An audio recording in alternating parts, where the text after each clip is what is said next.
Now students, in this video I am going to start from uniform velocity. What is uniform velocity? That when a body covers equal distance in equal interval of time in a particular direction. Direction लगा दीजिएगा, याद रखिए direction छोड़ दीजिएगा वो speed हो जाएगा। अगर डायरेक्शन आपसे गलती से छूट गया वो स्पीड हो जाएगा, यूनिफॉर्म स्पीड हो जाएगा। ध्यान दीजिए, डायरेक्शन लग गया यूनिफॉर्म वेलोसिटी हो गया। And when a body covers unequal distances in equal interval of time in a particular direction, in a known direction, is the non-uniform velocity. अब हम लोग जहां तक थ्योरी की बात है इतना ही जानना है। जब हम ग्राफ पढ़ाएंगे तो अपने पूरे एफर्ट एंड नॉलेज को यूज करेंगे। आइए नेक्स्ट टॉपिक में हम लोग क्या देखेंगे? Difference between speed and velocity.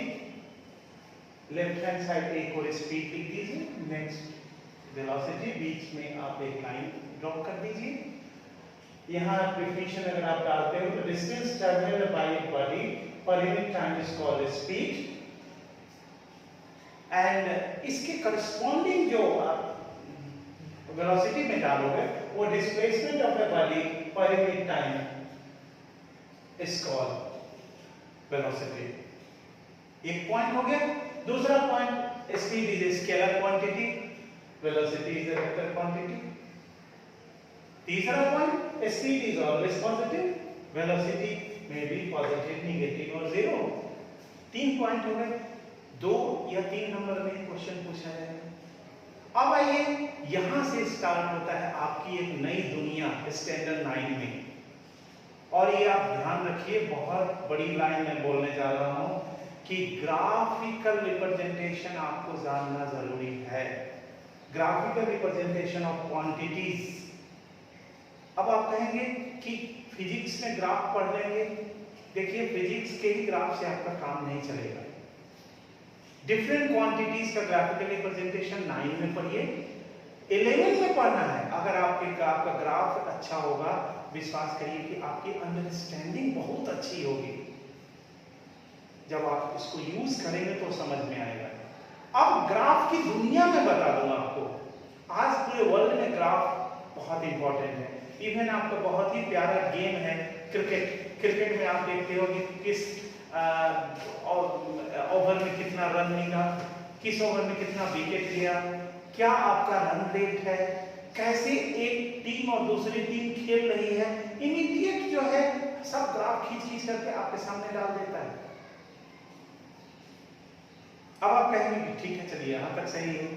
आप जान लीजिए ग्राफ साइंस में है, साइंस में है। मैं इसीलिए सब्जेक्ट नहीं बोल रहा हूं कि मुझे बहुत कुछ बोलना है। साइंस के डिफरेंट पार्ट्स में है, आर्ट्स में है, इकोनॉमिक्स में है, आप विश्वास नहीं करेंगे, एसएससी में है, हिस्ट्री में भी है।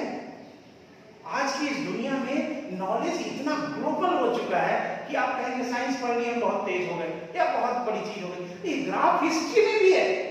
आपको विश्वास नहीं होगा, मनीष सर से पूछ दीजिए। आज एजुकेशन का कहां यूज हो रहा है, किस अच्छे चीज का यूज किस जगह पर हो रहा है। ऐसा थोड़ी है कि ग्राफ में फिजिक्स में पढ़ा रहे आप फिजिक्स है यही है ग्राफ है, नहीं, इसका बहुत ज्यादा यूज है। इसलिए इस ख्याल से अगर आप बहुत अच्छी तरह ग्राफ जान जाते हैं तो नॉलेज अच्छा होगा। अब हम ही हैं, वी टीचर्स, कोई दूसरा नहीं है। चलिए आपने कोई क्वेश्चन पूछा, हम ग्राफ खींच दिए। हाँ नहीं, लो कोई क्वेश्चन पूछा, ग्राफ खींचे, या उसके ऊपर कुछ इंपॉर्टेंट जो क्वेश्चन आपने पूछा जवाब दे दिया। आप भी खुश, हम भी खुश। बट इतनी ही बड़ी दुनिया नहीं है। ग्राफ के लिए क्या क्या चीज जरूरी होता है वो सीख लीजिए। चाहे वो मैथ में हो, मैथ में तो ग्राफ मोस्ट इंपॉर्टेंट है, जानते हैं। फिजिक्स में भी ग्राफ वही चीज है। इसलिए मैंने अभी ग्राफ के बारे में बेसिक नॉलेज में दे रहा हूं, उसको ध्यान दीजिएगा। Different graphical representation of quantities. Quantities को ग्राफ पर अगर डालते हैं कैसा ग्राफ होता है आप देखते हैं ना। ग्राफ के ऊपर 2 आप वर्टिकल लाइंस ऐसे आप खींच देते हैं, खींचते हैं।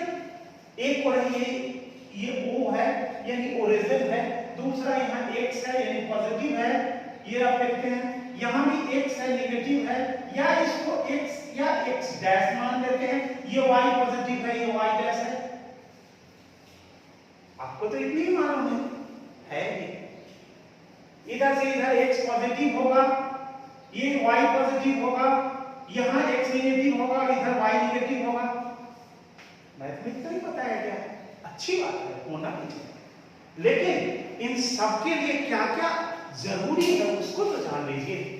देखिए सबसे पहले जरूरी है फिजिक्स में, और उसी का यूज हर सब्जेक्ट पर कर सकते हैं। क्या? तो पहला है चूजिंग द एक्सिस, एक्सिस को चूज करिए।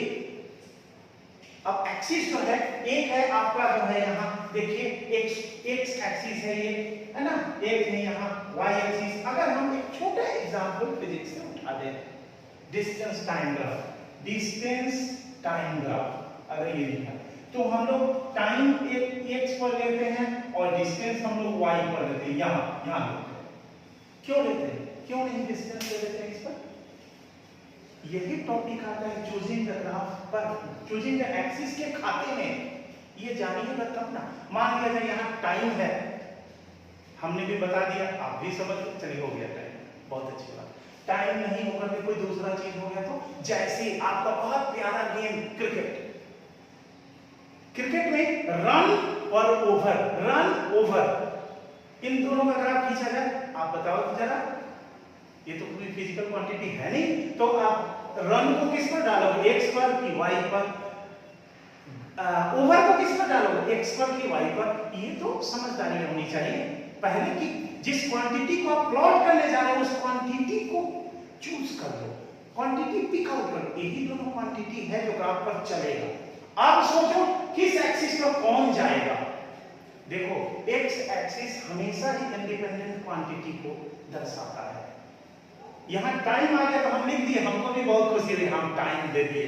टाइम तो किसी का गुलाम नहीं होता है, हर इवेंट को, हर व्यक्ति को, हर पार्टिकल को टाइम का गुलाम होना पड़ता है, समय का, यानी समय इंडिपेंडेंट क्वांटिटी है। यहाँ तो समय है, लेकिन रन और ओवर में कौन है जरा बताओ ना।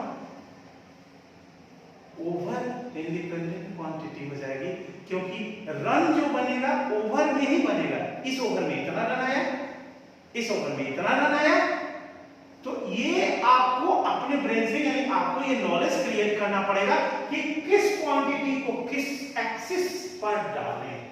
अब ये हर सब्जेक्ट में होगा, फिजिक्स में ही सिर्फ नहीं होगा, मैथ में नहीं होगा, केमिस्ट्री में नहीं होगा, सिर्फ बायो में नहीं होगा, ये मैं समझता हूं ये हिस्ट्री में भी होगा, ये ज्योग्राफी में भी होगा। ऐसी बातें आएंगी तो ये चीज आप अपने दिमाग से हटा दीजिए कि हमें ये चीज जानना है, तो सिर्फ इतना ही तक मेरा काम चलेगा। मैं देख रहा हूं, हम लोग देखते हैं पर डे हमारे बच्चे कितने व्यू करते हैं। अब विश्वास करो कि जितने भी बच्चे, उसमें जो रेगुलर बच्चे हैं, no doubt they are praise वर्दी।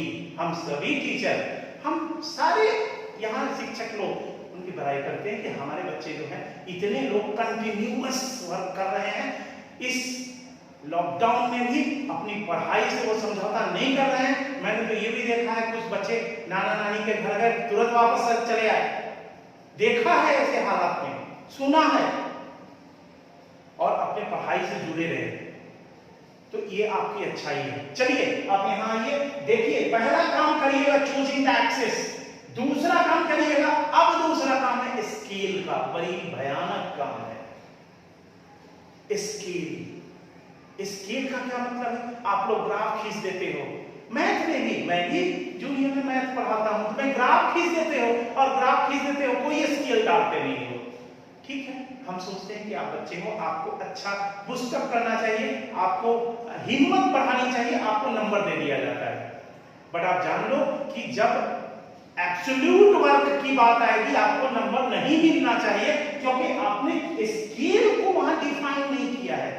आप ग्राफ पेपर जो लेते हो, उस ग्राफ पेपर के ऊपर जो है, अगर इतना बड़ा ग्राफ पेपर है तो उसके ऊपर इस जगह स्केल डिफाइन कर दो। एक्स एक्सिस पर क्या होगा, वाई एक्सिस पर क्या होगा, स्केल डिफाइन कर दो। और वो स्केल क्या होगा? अब आपको मिलता है ना वो जो ग्राफ मिला, उस ग्राफ में आप देखते होंगे सेंटीमीटर स्केल है, 1 सेंटीमीटर, आधे सेंटीमीटर, हिंदी में बात कर रहा हूं, समझ लो। अब एक सेंटीमीटर सेंटीमीटर को आप कितना माने, यानी 1 सेंटीमीटर का मतलब 3 स्मॉल डिवीजन उसमें बंटा हुआ है, मुझे याद है, आप देख लो ग्राफ को निकाल के, उसको आप कितना माने। अब देखो, अगर आप 9 में हो, 8 में ग्राफ किए होंगे, अगर लंबी क्वांटिटी आ जाए तो क्या करना होगा, स्केल को जो है छोटा कर दो। ये बात तब समझ में आएगी जब बनाने बैठोगे। बहुत बड़ा बड़ा क्वांटिटी, जैसे 8 में पैराग्राफ में किसी कंपनी के प्रोडक्शन की बात थी, मैं भी 8 में मैथ पढ़ाता हूँ, किसी कंपनी के प्रोडक्शन की बात थी, प्रोडक्शन बहुत बड़ा हो रहा था, तो एक बच्चे ने कहा सर ग्राफ के बाहर चला जा रहा है। बेचारा वो तो ऑनेस्ट था, वो गलत कहाँ था, तो हमने उसको कहा कि बेटा ग्राफ को जो है स्केल को छोटा कर दो, यानी 10 स्मॉल डिवीजन को अगर 100 मान रहे हो तो 10 स्मॉल डिवीजन को वैसे हालात में 500 मानो या 1000 मानो, स्केल को छोटा कर लो, उस ग्राफ पर आ जाएगा।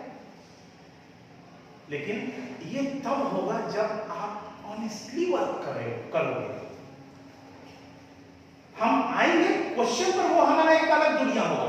ये चूजिंग ए स्केल, वो लिखना मत बोलना, या उसको चूज करके ही आगे बढ़ना, गलती मत करना।